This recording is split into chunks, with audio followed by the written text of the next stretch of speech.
Bismillahirrahmanirrahim. Assalamualaikum warahmatullahi wabarakatuh.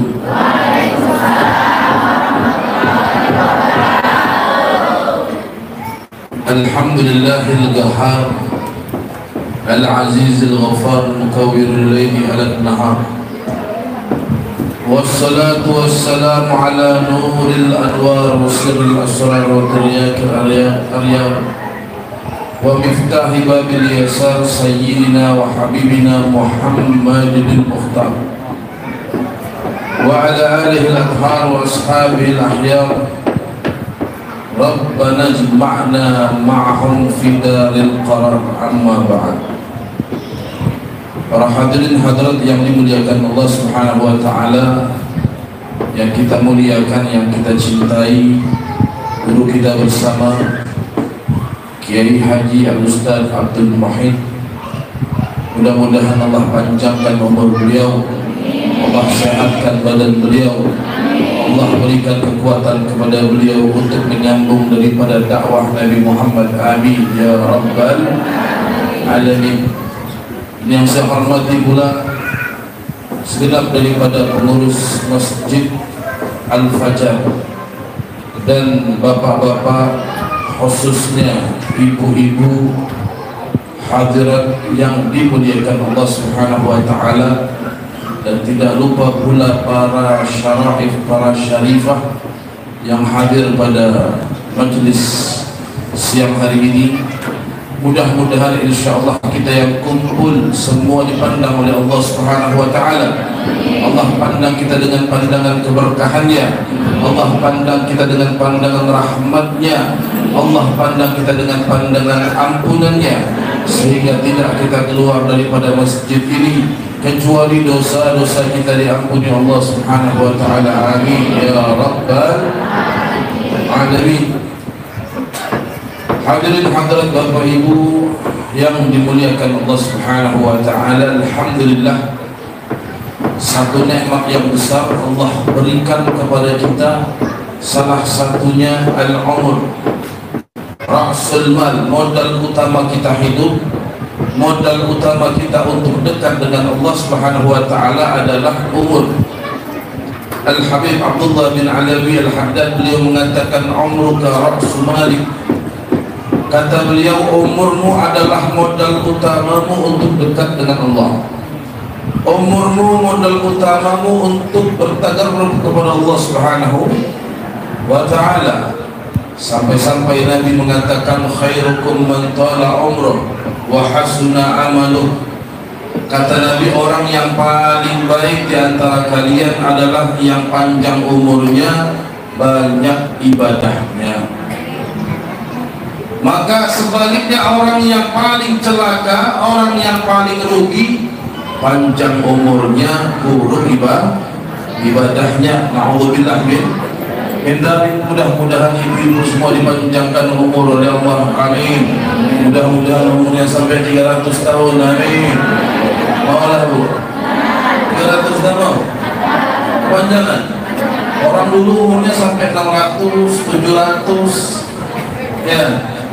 Tapi kita umat Nabi Muhammad, sebagaimana yang dikatakan Nabi, fisadu ummati baina sittin wa sab'in. Kata Nabi sallallahu alaihi wasallam, umur umatku ini kisaran 60-70. Umur modal utama kita ibadah. Semakin panjang umur, semakin besar kesempatan ibadah kita. Tetapi umat Nabi Muhammad tidak panjang umurnya, tidak seperti orang dulu. Artinya modal kita ibadah ini sedikit, ibu-ibu. Modal kita buat dekat sama Allah itu sedikit. Tidak sebanyak orang-orang terdahulu, 700 tahun, 800 tahun. Nabi Nuh itu hampir 1000 tahun umurnya. Makanya karena umur kita yang singkat, 60-70, ada yang lebih, banyak yang kurang. Banyak yang belum sampai 60. Inna lillahi wa inna ilaihi. Banyak kan Bu? Banyak. Ada juga yang lebih sampai 80, 90, sampai 100 tahun juga ada. Akan tetapi umur itulah modal utama yang Allah berikan singkat kepada kita. Maka jangan pernah kita sia-siakan kita punya umur. Jangan kita sia-siakan kita punya waktu. Gunakan yang terbaik untuk ibadah kepada Allah Subhanahu wa ta'ala. Semakin hari bertambah minggu, tambah bulan, tambah tahun, tidak terasa sekarang 2024 belum ya? 2022. Berapa hari lagi sudah 2023. Tambah hari, tambah bulan, tambah tahun. Kira-kira umur kita bertambah atau berkurang? Angkanya nambah, tapi jatah hidup kita berkurang. Oleh karenanya jangan sampai nanti jadi penyesalan. Banyak di dalam Al-Quran Allah bercerita tentang penyesalan orang-orang yang sudah meninggal. Nah, ini kita masih diberikan kesempatan. Al-Quran bercerita orang itu nanti penyesalnya 2 kali, ibu-ibu. Penyesalan pertama dikubur. Banyak cerita dalam Al-Quran Allah bercerita tentang penyesalan orang yang sudah mati. Kenapa? Kurang amal ibadah selama hidup di dunia. Yang kedua, penyesalan pula akan dialami oleh manusia kapan? Di akhirat, di hari kiamat. Yang mana keduanya, baik nyesal di kuburnya, nyesal di hari kiamat, tidak ada guna, sudah tidak ada guna. Karena kesempatan ibadah kita cuma di dunia. Kalau sudah mati, dikubur saja tidak ada guna, apalagi di hari kiamat. Maka salah satu penyesalan terbesar daripada manusia adalah kurang ibadah kepada Allah Subhanahu wa ta'ala. Oleh karenanya kita ini semakin hari harus menciptakan satu keadaan yang lebih baik dari kemarin. Makanya Nabi mengatakan man kana yaumuhu khairan min amsihi fahuwa rabih. Kata Nabi, barang siapa yang hari ini lebih baik dari hari kemarin, berarti dia orang yang beruntung. Wa man kana yaumuhu mithla amsihi fahuwa maghbun. Dan barang siapa yang kemarin sama kayak hari ini, kemarin sama hari ini sama, artinya apa? Tidak ada peningkatan dalam hal ibadah. Waktu kita rugi, berlalu kita punya waktu, berlalu kita punya hari, berlalu kita punya umur. Tidak ada peningkatan ibadah kepada Allah Subhanahu wa ta'ala. Yang paling parah nomor 3. Apa kata Nabi? Faman kana yaumu syarrin amsihi fahuwa mal'un. Dan barang siapa yang hari ini lebih buruk daripada hari kemarin, artinya mending kemarin masih ibadah, hari ini dia maksiat, apa kata Nabi? Fahuwa mal'un. Maka orang tersebut dilaknat oleh Allah Subhanahu wa ta'ala. Wal iyadu billah min dzalik. Oleh karenanya hadirat ibu-ibu yang dimuliakan Allah Subhanahu wa ta'ala, maksudnya kisah ya. Jadi saya himbau sama ibu-ibu khususnya di masjid ya. Di masjid itu jangan pernah ngobrol. Kenapa? Ulama mengatakan orang kalau ngobrol di masjid itu akan menghilangkan semua pahala kita. Kita duduk capek-capek 2-3 jam di masjid, hilang pahala kita karena ngobrol. Nah, jadi kalau apapun, mau lagi sholat kah, mau ta'lim kah, lagi majlis kah, ngobrol di masjid itu kata ulama menghilangkan daripada amal ibadah. Pahala kita habiskan sayang. Capek gak dulu dari libur? Berapa jam datang tadi? Dari jam berapa mulai? 7:30? Hah? 8:30? Ini sudah jam 11, berapa jam sudah? Hampir 3 jam. Hilang pahala kita gara-gara ngobrol ya. Nah, sampai mana lupa sampai tadi? Hah? Orang dilaknat oleh Allah ya. Jadi orang kalau hari ini lebih buruk dari hari kemarin, masih mending kemarin masih ada ibadahnya, hari ini tidak ada ibadah, maksiat hari-harinya diisi dengan maksiat kepada Allah, maka orang tersebut dilaknat oleh Allah. Artinya dalam hadis ini setiap hari kita harus ada peningkatan amal, peningkatan ibadah setiap hari. Kalau kemarin misalkan contoh sholat sunnahnya 10 rakaat, hari ini harus lebih. Kalau kemarin contoh misalkan majelis ta'limnya cuma sekali, hari ini 2 kali, karena ada peningkatan. Kalau kemarin sedekahnya 10.000, hari ini 20.000, peningkatan setiap harinya. Kalau meningkat setiap harinya, baru kita untung. Kalau sama saja kita rugi, apalagi lebih buruk. Waliyadzubillah min dzalik. Maka salah satu penyesalan yang akan terjadi di kubur nanti, Allah bercerita di dalam Al-Quran, tentunya banyak penyesalan. Penyesalan tentunya karena kurangnya ibadah di dunia. Akan tetapi dalam satu ayat menceritakan penyesalan yang luar biasa bagi mereka yang sudah meninggal. Allah Subhanahu wa taala berfirman dalam Al-Qur'an, wa anfiqu mimma razaqnakum min qabli an ya'tiya ahadakumul maut wa yaqul rabbi laula akhartani ila ajalin qarib fa asaddaqa wa akum minas salihin. Kata Allah Subhanahu wa taala, berinfaklah, bersedekahlah, keluarkan harta kalian, kata Allah Subhanahu wa taala, dari apa-apa yang telah aku berikan kepada kalian. Jangan sampai nyesal. Kita bisa sedekah semasa hidup, kita bisa mengeluarkan kita punya harta semasa hidup. Jangan sampai menyesal, karena ada orang-orang, kata Allah dalam Al-Quran bercerita, yang mereka sudah mati, mereka ngomong kepada Allah, Rabbi laula akhartani ila ajalin qarib, ya Allah hidupkan kami sebentar saja, ya Allah hidupkan lagi kami sebentar saja. Pengen balik ke dunia tapi tidak ada guna. Ini kan kalimat-kalimat yang sudah tidak ada guna. Penyesalan itu kan pasti belakangan datangnya. Rabbi laula akhartani ila ajalin qarib fa asaddaqa, ya Allah andai kau berikan kami kesempatan hidup lagi sebentar saja, hidupkan kami pengen sedekah, kami pengen bersedekah, wa akum minas salihin, agar kami jadi orang-orang soleh, agar kami menjadi orang-orang yang baik. Jadi salah satu penyesalan orang semasa hidup, pengen ketika sudah mati pengen hidup lagi, pengen bersedekah. Dia nggak bilang ya Allah hidupkan aku lagi biar bisa sholat, tidak. Ya Allah hidupkan aku lagi biar bisa majelis ta'lim, tidak. Ya Allah hidupkan aku lagi biar bisa haji, tidak. Tetapi dia ngomong ya Allah hidupkan aku lagi biar aku bisa bersedekah. Kenapa? Karena sedekah salah satu pahala daripada ibadah yang memiliki pahala yang luar biasa, yang tidak dimiliki oleh ibadah-ibadah yang lain.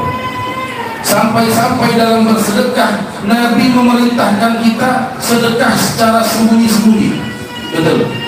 Ada istilah namanya shadaqatus sir, sedekah diam-diam. Pernah nggak mendengar perintah dari Nabi sholat sembunyi-sembunyi? Pernah nggak? Pernah.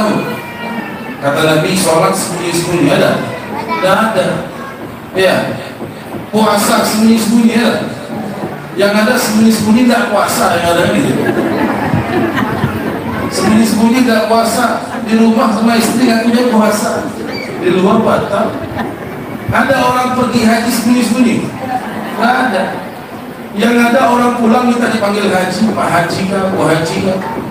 Kalau yang manggil tidak ada, panggil Pak Haji, nggak mau noleh kan? Pak Haji, oh noleh, ya, ya, tidak ada. Perintah dalam ibadah yang diperintahkan sembunyi-sembunyi hanya sedekah. Tidak ada perintah sholat sembunyi-sembunyi. Kalau ada perintah sholat sembunyi-sembunyi, Masjid Al-Fajar sepi nanti. Tidak ada yang sholat, orang sembunyi-sembunyi di rumah semua. Ya. Maka salah satu ibadah yang diperintahkan sembunyi-sembunyi hanya sedekah. Kenapa? Karena sedekah ini kaitannya erat dengan manusia. Beda kita sholat urusan kita sama Allah, kita haji urusan kita sama Allah. Tapi kalau sedekah urusan kita sama manusia, ibadah sosial, ya, untuk menyambung tali hablum minan nas, tali kita dengan manusia ini paling bahaya. Kenapa? Ada istilah yang namanya minnah. Minnah itu balas jasa. Kita ini manusia, kadang-kadang kita sedekah, kita pengen biar orang baik sama kita. Kita ini manusia, kadang kita sedekah, kita pengen biar orang hormat sama kita. Kita pengen biar orang muji kita. untuk menghilangkan itu semua agar amal kita ikhlas karena Allah, makanya dianjurkan sedekah sembunyi-sembunyi, diam-diam, maksudnya diam-diam biar orang tidak ada yang tahu kita sedekah. Bila perlu yang kita kasih pun tidak tahu, yang kita kasih nih tidak tahu. Itu amal daripada Sayyidina Umar bin Khattab. Sayyidina Umar ketika menjadi khalifah, setiap malam dia keliling kota Madinah, dia pikul itu makanan, dia bawa, dia bagi-bagikan kepada penduduk kota Madinah yang miskin. Malam-malam tidak pakai pengawal, padahal beliau waktu itu khalifah, presiden, orang tertinggi nomor satunya di kota Madinah. Sayyidina Umar keliling sendiri pikul, petepung, ya makanan. Nanti tengah malam ditaruh depan rumah orang, yang punya rumah bangun subuh buka pintu sudah ada makanan. Siapa yang ngasih? Tidak tahu, tidak ada yang tahu. Mereka tahu setelah Sayyidina Umar meninggal. Sayyidina Umar meninggal, dilihat kok tidak ada lagi yang bagi tepung, tidak ada lagi yang bagi makanan. Ternyata Sayyidina Umar, bahkan dikatakan ketika beliau itu meninggal, ya di punggungnya ada seperti warna hitam. Kenapa? Saking sering bawa berat. Dia pikul sendiri itu tepung, itu makanan, dibagikan kepada penduduk kota Madinah. Karena sedekah salah satunya, kata ulama, sedekah yang paling besar yaitu memberi makan, bukan hanya sedekah duit. Salah satu sedekah yang paling besar yang luar biasa pahalanya yaitu sedekah ngasih makan. Makanya dikatakan Nabi Ibrahim alaihissalam, beliau itu mendapatkan proyek terbesar yang pernah ada. Apa proyek terbesar Nabi Ibrahim yang Allah berikan kepada Nabi Ibrahim? Membangun daripada Ka'bah. Bayangkan sampai hari ini pernah ngalir pahala kepada Nabi Ibrahim. Orang tua, orang sholat, ya berebut orang mau pegang itu Ka'bah, cium itu Ka'bah, ya berebut mau cium Hajar Aswad, salah cium kepala orang hitam dicium sekali. Perasaan Hajar Aswad wangi, kok pas dicium bau ya, kepala orang dicium. Luar biasa pahalanya. Tahu apa yang dikatakan Allah kepada Nabi Ibrahim selesai daripada membangun Ka'bah? Allah katakan, wahai Ibrahim, ya, luqmah tadha fi famil ja'i afdal min bina'ikal Ka'bah. Wahai Ibrahim, kata Allah, tahukah engkau satu suap kau berikan kepada mulut orang lapar itu pahalanya lebih besar daripada kau bangun Ka'bah. Satu suap. Kita tidak mungkin sedekah makanan satu suap, betul? Kita ngasih orang makanan, contoh satu kotak berapa suap, ya kan? 5 sampai 10 suap orang makan. Satu suap saja pahalanya seperti itu, lebih-lebih lagi daripada banyak. Bahkan Al-Imam Syekh Abdul Qadir Al-Jailani beliau mengatakan, apa kata beliau? Luqmah fi famil ja'i afdal min bina'i al-fijar. Kata Syekh Abdul Qadir Al-Jailani mengatakan, satu suap kita berikan kepada mulut orang lapar lebih besar daripada pahalanya membangun 1000 masjid. Saya mau tanya, adalah di sini yang pernah bangun 1000 masjid? 1000 masjid, Bu? Belum ada. 100 masjid ada. Yang paling kaya di sini ada 100 masjid. 10 masjid ada. Nggak ada juga. Satu pun patungan kita ya. Betul. Satu pun sudah kita minta di pinggir jalan proposal begini. Orang paling kaya belum tentu bangun sampai 10 apalagi 100 masjid.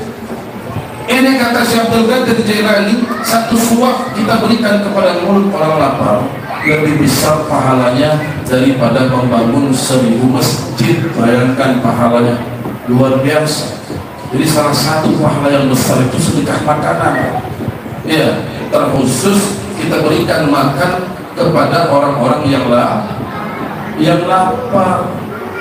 Makanya luar biasa pahala daripada bersedekah. Karena itu akan apa? Meningkatkan daripada kedermawanan kita.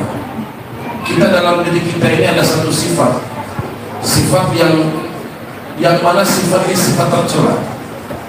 Salah satu sifat yang dikatakan oleh Allah Subhanahu wa taala dalam Al-Qur'an, wa yuhibbunal mal hubban jamma. Dalam ayat lain Allah mengatakan, wa innahu li hubbil khairi la syadid. Manusia itu punya satu sifat yang namanya hubbul mal, cinta terhadap harta, cinta terhadap dunia. Yang mana kecintaan kita terhadap harta itulah yang mengakibatkan kita akhirnya memiliki sifat kikir, pelit, bakhil, medit, apa lagi? Seke.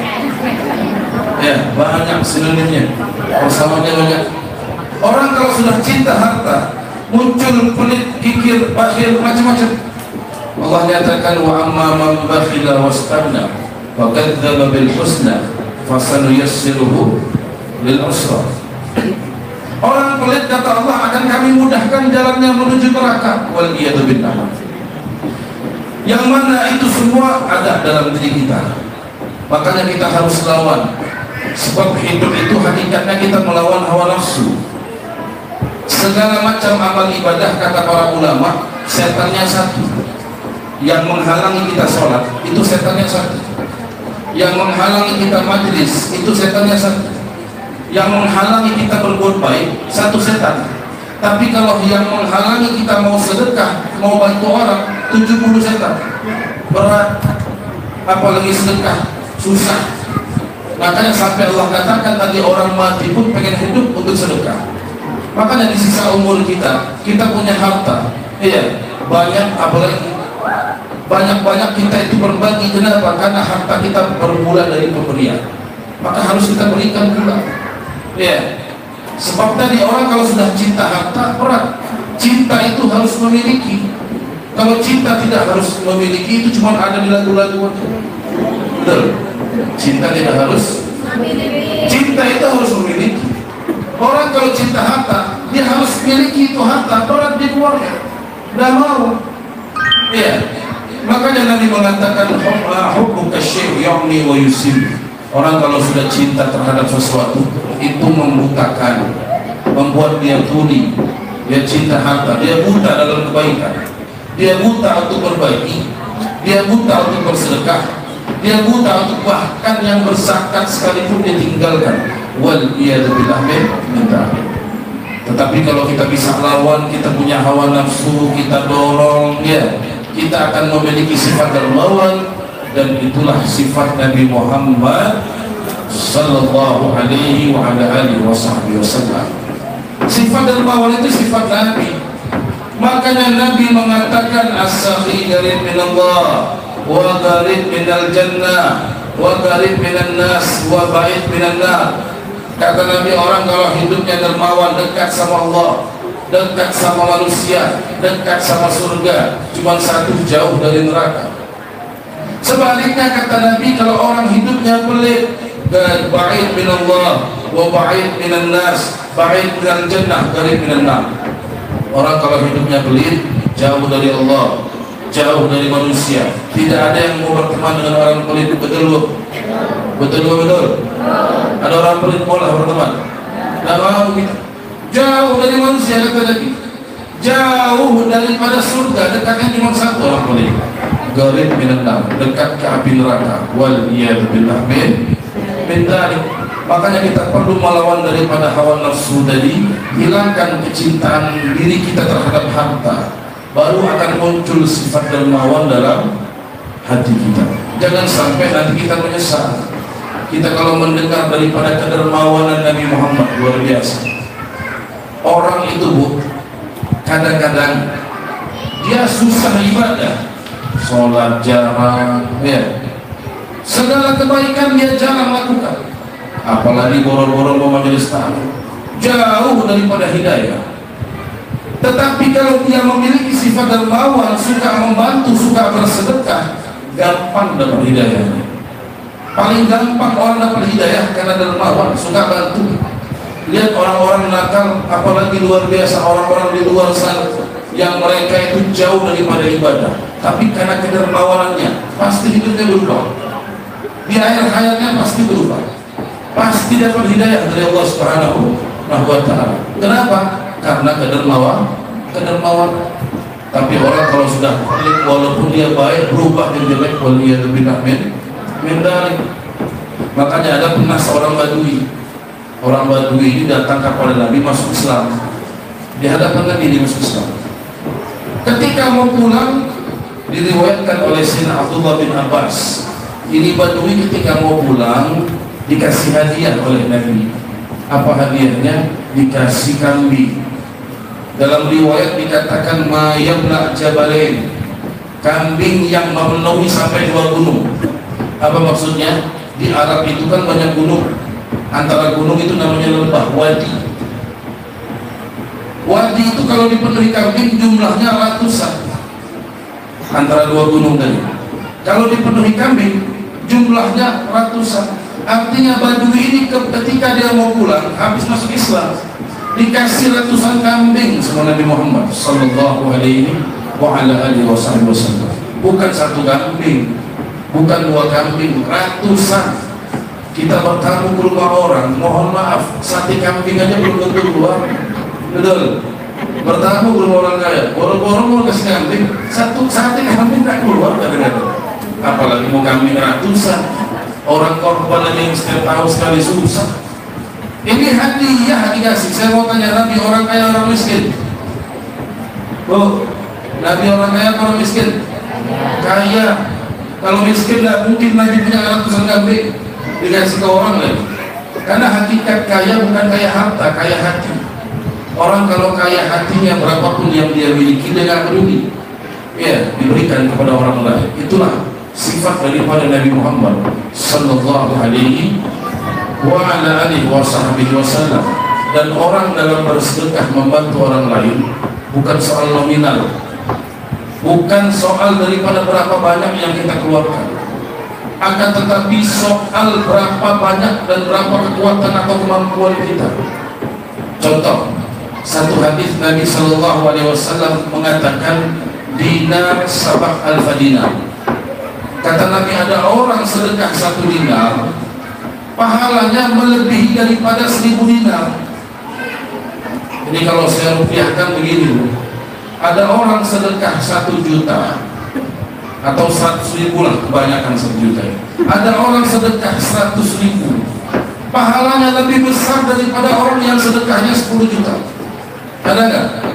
Ini sedekah 100.000 cuma, tapi yang satu 10 juta. Besar mana? Kita kalau hitung-hitungan angka 10 juta lebih besar nominalnya kan gitu. Tapi pahalanya belum tentu. Kenapa? Karena yang punya duit 100.000 ini orang miskin. Yang punya 10 juta itu orang kaya. Si miskin ini dia di kantongnya cuma punya duit 200.000, nggak ada duit lagi. Artinya 100.000 itu setengah hartanya, betul nggak? Yang sumbang, yang sedekah 10 juta, miliaran duitnya. 10 juta itu nggak sampai 1% daripada hartanya. Si miskin sedekah 100.000, 50% harta yang dia miliki dia keluarkan. Si kaya sedekah 10 juta, nggak sampai 1% daripada hartanya. Makanya lebih besar pahala yang miskin sedekah. Makanya kita sedekah itu nggak harus nunggu kaya. Sedekah itu nggak harus nunggu mampu. Kita punya uang, keluarkan, semakin berat semakin besar pahala. Orang kaya ringan sedekah, yang berat sedekah siapa? Orang miskin. Dia duit pas-pasan harus dia keluarkan, lebih berat, makanya pahalanya lebih besar. Zaman dulu ada namanya Al-Imam Al-Habib Abu Bakar Al-Adni bin Abdullah Al-Aidrus. Habib Abu Bakar Al-Adni, kalau kita di Hadramaut itu ada satu kota di Yaman namanya kota Aden. Habib Abu Bakar Al-Adni ini dikenal dengan namanya, gelar beliau itu Sahibul Laban. Karena zaman dulu beliau hidup zaman lama, wali-wali zaman dulu luar biasa, makomnya tinggi di sisi Allah. Salah satu karomah beliau itu, beliau pernah minta hujan susu. Ya, hujan yang turun bukan air, susu yang turun. Sekarang orang pengen mungkin hujan duit ya. Mau duit kertas yang lebih logam, tapi ya hancur mah kita kalau hujan duit kertas rebutan. Di zaman beliau pernah hujan susu, karomahnya beliau. Dan beliau ini Habib Abu Bakar Al-Adni ini orang kaya. Saking kayanya orang kalau bertamu ke rumah dia dipotongin kambing mesti. Kalau orang bertamu ke rumah dia dipotongin kambing. Singkat cerita, ada satu orang bertamu, dijamu dengan makanan yang mewah luar biasa.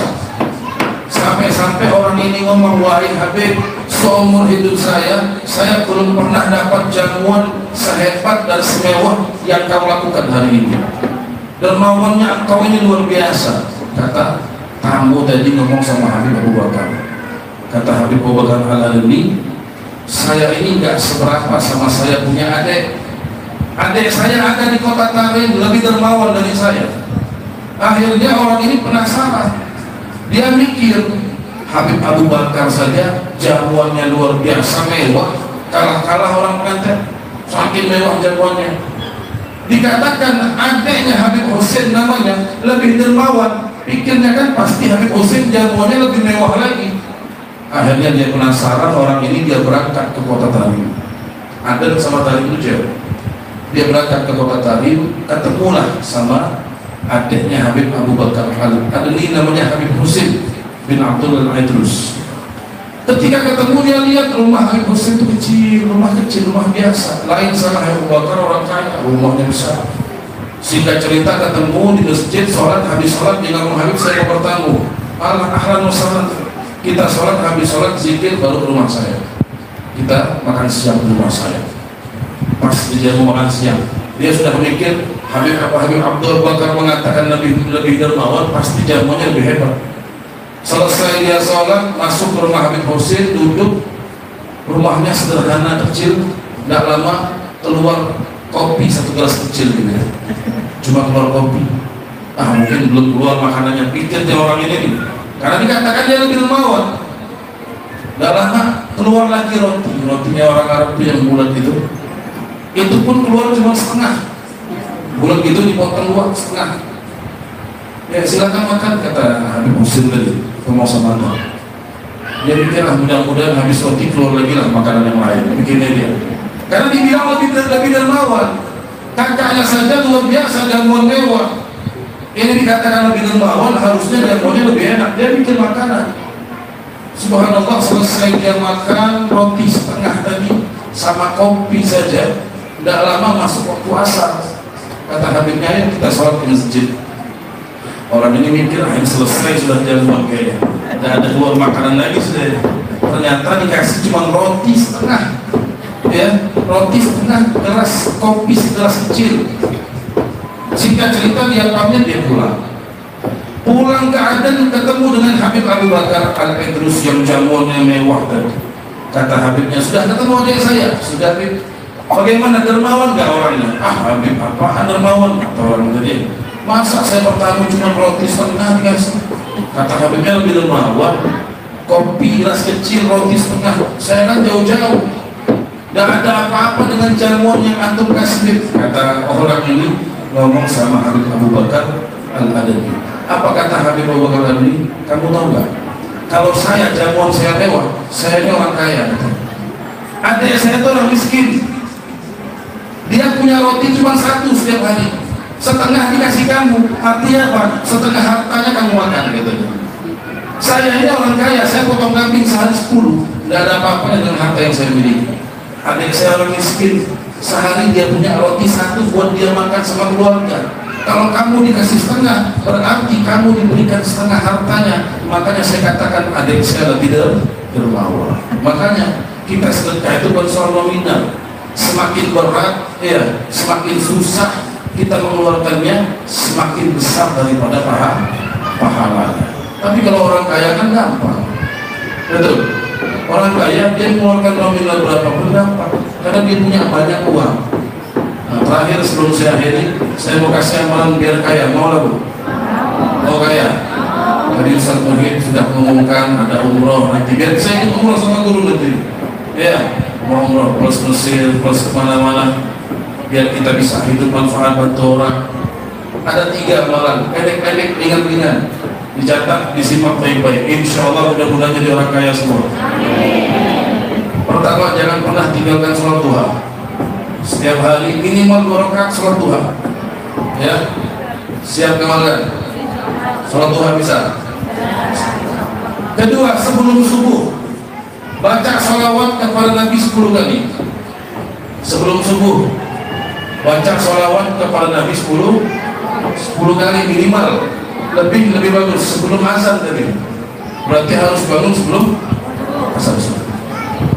Ketiga, kira-kira jam 8 jam 9 ibu-ibu ke bank nabung 3 juta sehari. Siap? Insyaallah 1-2 bulan jadi orang kaya. Amin. Walaupun dah salat Tuhan, dah salawat, yang penting nabungnya pun tidak apa-apa ya. Mudah-mudahan insyaallah jadi orang kaya semua.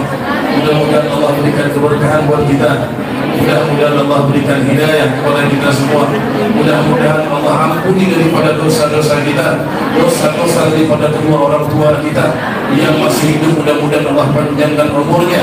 Yang sudah meninggal Allah ampuni dosa-dosanya. Dan kita memohon kepada Allah Subhanahu wa taala, perkumpulan kita pada siang atau pada pagi hari ini Allah pandang kita dengan pandangan rahmatnya. Allah pandang kita dengan pandangan ridhanya. Allah pandang kita dengan pandangan maghfirah dan ampunannya, sehingga kita semua diampuni oleh Allah Subhanahu wa taala. Dan mudah-mudahan kita memohon segala hajat-hajat kita dikabulkan Allah. Hajat dunia bil maisarah wa hajatul akhirah bil maghfirah. Amin ya rabbal alamin. Wal minkum. Assalamualaikum warahmatullahi wabarakatuh.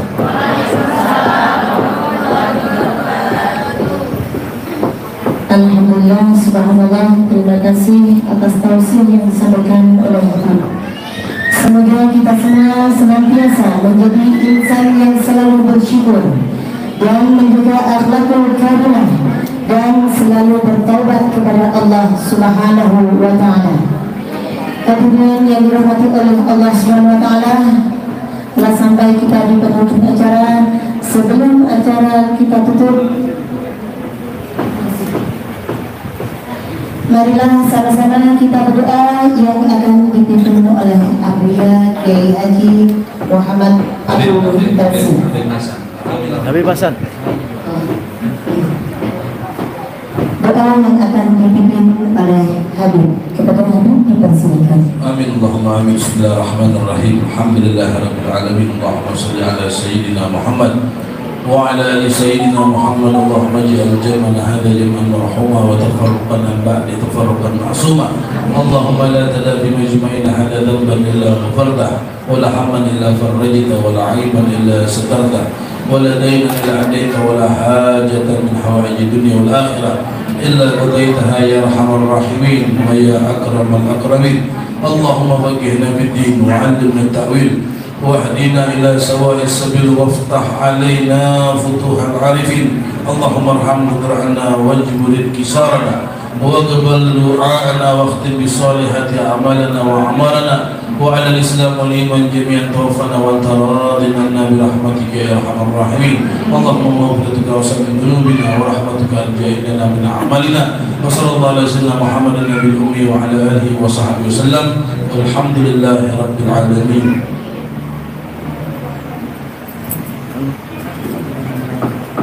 Amin ya rabbal alamin. Semoga doa-doa kita tadi dijabah oleh Allah Subhanahu wa taala.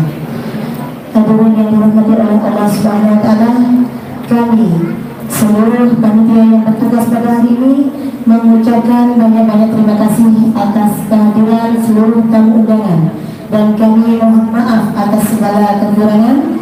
Marilah kita tutup acara dengan membacakan hamdalah. Alhamdulillahirabbil alamin. Wabillahi taufiq wal hidayah. Assalamualaikum warahmatullahi wabarakatuh.